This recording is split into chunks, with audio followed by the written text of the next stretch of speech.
निकाह ये अलैहिस्सलाम का पाकीज़ा अमल है और ये ऐसा अमल है जिस अमल से इंसानी नस्लें दुनिया में आती है और मेरे दोस्तों इस दुनिया की सजावटों में जीनत बख्शती है। हज़रात आका इरशाद फरमाते हैं, ऐ लोगों ने काम को आसान करो और इतना आसान करो कि हमारे समाज से ज़िना जैसी गंदगी का खात्मा हो, हमारे समाज से बेहयाइयों का खात्मा हो, बुराइयों का खात्मा हो। जान लीजिए अगर हमने निकाह को आसान बना दिया तो इस वक्त ज़िना का भी खात्मा नहीं होगा, बल्कि बहुत सारी बुराइयां जो जन्म ले रही हैं उन सारी बुराइयों का खात्मा होगा। बहुत सारी बुराइयां हमारे समाज में जो जन्म ले रही है, मेरे दोस्तों इसकी वाहिद वजह है कि हमने निकाह को मुश्किल बना दिया।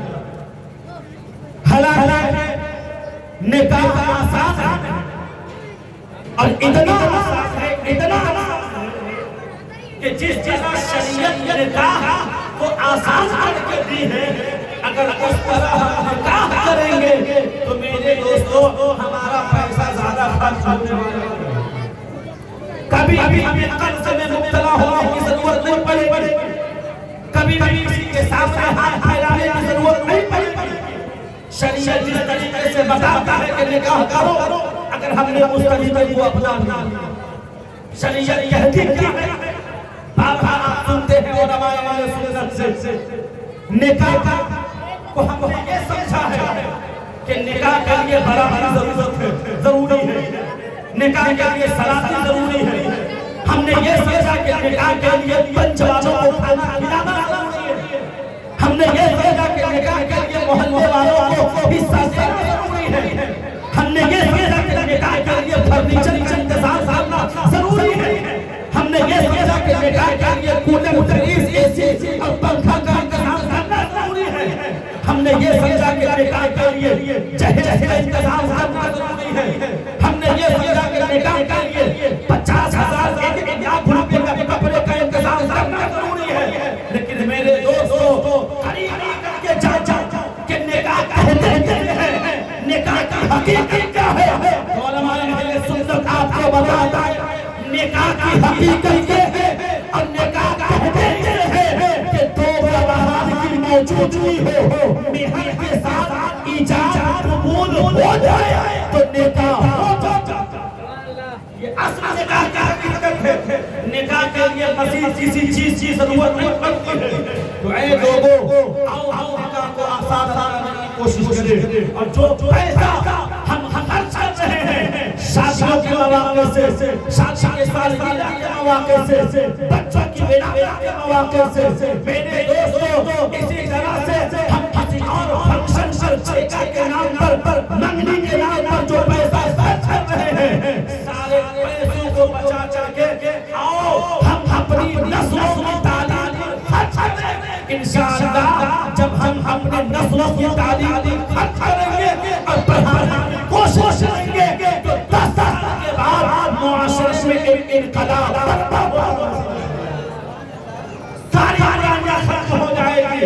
फिर हज़रत कारी गयासुद्दीन साहब मेरे मिजाज को ये तकरीर करने की जरूरत नहीं पड़ेगी, जहेज मत हज़रत कारी गुलाम रब्बानी साहब को ये बताने की जरूरत नहीं पड़ेगी कि तुम शादी के मौके से नाचना जाना नहीं। मेरे दोस्तों को ये कहने की जरूरत नहीं पड़ेगी जो औरतें गीत गाती है, झूमर गाती है, ये सब हराम है। ये दाल भी नशा, ये भी हराम है। ये पत्थर ठोकना, गिट्टी ना करके ये सारी चीजें, इन सारी चीजों का तसव्वुर हमारी शरीयत में नहीं है और ये सब बताने की जरूरत नहीं पड़ेगी। हमारी नस्लें पहले भी सारी बुराइयों का मजबूरी हो जाए। बात सही है कि नहीं? हम कोशिश करके अपनी नस्लों को पढ़ाना बहुत जरूरी है। शादियों के मौके से या जनाजा हो, इन सारे मौके से ऐसे ऐसे खुराफात लोग ला कर रखते हैं, अपनी तबीयत चलाते हैं। सुनो, ये शरीयत अपनी तबीयत से नहीं चलती है, अल्लाह उसके रसूल की रज़ा से। हमें वो करना होगा जिसमें अल्लाह की रज़ा है, वो करना होगा जिसमें मुस्तफा की रज़ा है, वो करना होगा जो शरीयत हमें कहते। मेरे दोस्तों, तो आप सारा हम देखें जिंदगी का मुकाबला करें, हम करते क्या? आखिरी बात सुनिएगा, हम जिंदगी का मुकाबला करें, अपनी जिंदगी का मुहासबा करें कि शरीयत हमें बताती क्या है और हम करते क्या। जो शरीयत बताती है उससे बहुत अलग करते हैं। होता कि नहीं होता? छपरा बारात ले रहा था मामा, छपरा बारात ले रहा था, इसकी वजह क्या है? जिस मज़ाहिब में बारातियों को गाली दी जाती है, उसी बारातियों को वहाँ किया जा रहा है। इस तरह के हालात है, बहुत सारे हालात रुस्मात है। अगर मर्द हज़रात किसी तरह बना भी ले और आप बता दे कि ये चीजें नाजायज़ और हराम है, तो घर की औरतें नहीं मानती। अब फिर मर्द भी जाकर के औरतों की रज़ा में राज़ी होता है।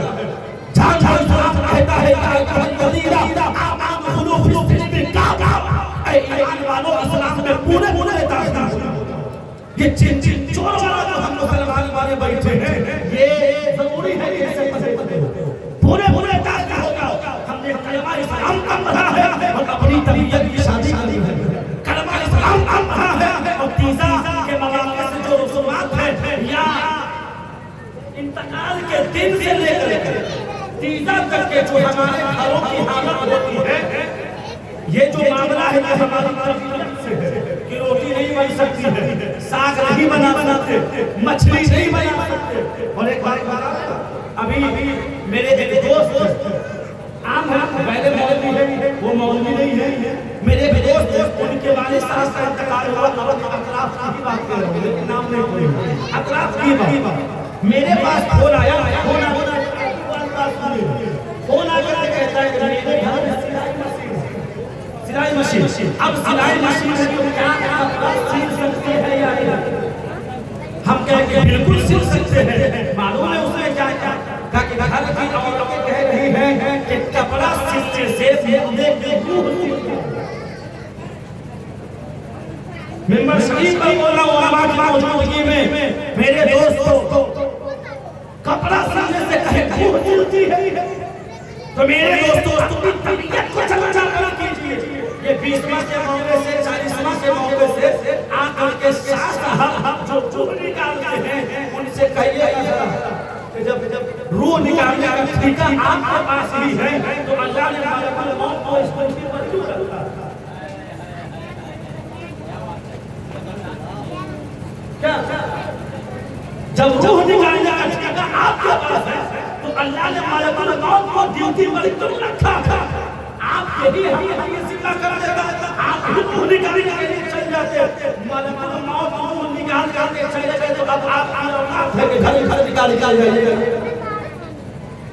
कहाँ है वो? तबीयत का नाना शरीयत को फॉलो।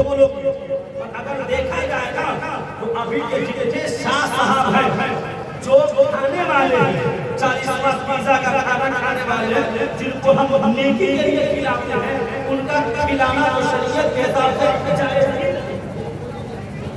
दो टोले का घर है, उनको खाना खिलाइए। किसको है? वाले मसाकीन की जो बातें की गई है नहीं, आपने जिसे समझा है वो नहीं है। अगर कोई मोहताज हो, चाहे अंसारी नहीं हो, शेख हो, खाजा मंसूर नहीं हो, खान पठान नहीं हो, मेरे दोस्तों किसी भी आदमी का अगर कोई माई में मोहताज है जिसके पास खाने के लिए नहीं है, आप उसे बुला कर खाना खिलाइए तो आपको नेकी जरूर मिलेगी। ये नाम रहा साहब हमको बुला कर खिलाने की और आने से पहले 50 रुपया शब बारात में देना होगा।